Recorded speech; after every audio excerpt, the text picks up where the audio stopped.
we have already mentioned in some sessions in the training. So this is another challenges for Bangladesh.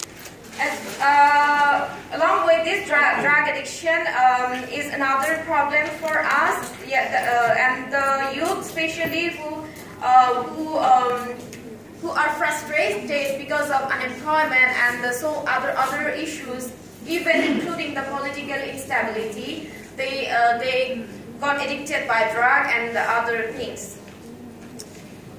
We face, especially the women, the girls, face online harassment in Bangladesh by the non-indigenous male, and also by the indigenous peoples, by the indigenous youth sometimes. So online harassment is another biggest challenge for us, and we also, especially the indigenous women, girls, they face harassment at workplace as well. Another challenge for us is lack of justice and cultural impunity, and this is the main reason that the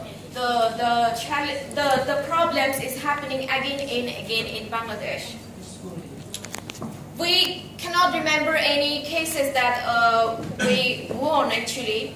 We cannot remember any cases that government has talked on behalf of us, or the lawyer be able to bring the justice for us. So this is another. So lack of justice and cultural impunity is one of the biggest challenge for us now.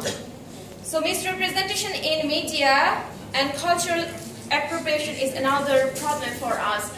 It is happening even by the indigenous people sometimes because of the globalization I already mentioned, and also some artists who are indigenous but have very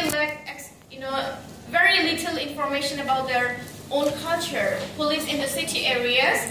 They may be very renowned artists, but they are not connected with the roots. That's why they are facing the problems, and they are making maybe unintentionally they are doing the cultural appropriation. And of course the media, the print media, the television channels and the radio, they always make the mistake, sometimes intentionally and sometimes unintentionally.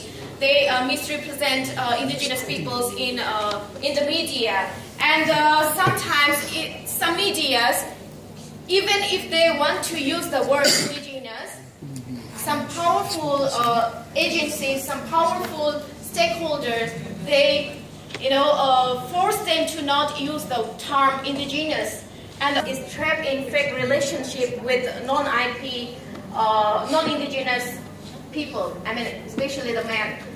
The girls are being trapped in the fake relationships, and thus the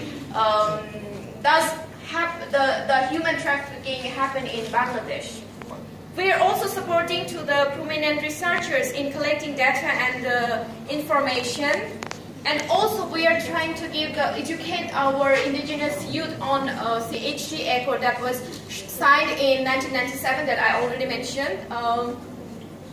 Yes, of course, dialogue is another important thing that we are doing in national levels, in the regional level, with the government stakeholders and other agencies that we think that is important. Even in the international level, we are trying to reach different bodies, including UN, to request and force the government, Bangladesh government, to fully implement CHG Accord 1997. Submission of memorandum to National Human Rights Commission, different ministries and other related stakeholders on specific issues when required. Yes, as I already mentioned, we are doing the cultural exchange visit targeting, especially the indigenous. So involvement in the technical training center, another solution of unemployment. So we are doing this. We're trying to help those unemployed indigenous youth to help them involved with the technical training center. strengthen the traditional institution in Chittagong Hill Tracts, which is recognized by the government. And we are also continuing the entire indigenous movement through our campaign, human chain, and different type of movement through drama, through performing arts, through dances. We are trying to reach to the government, to the common people, general people, in the national level, regional level, in the international level. Yeah, so these are our challenges and our responses to the challenges from Bangladesh. Thank you all for hearing.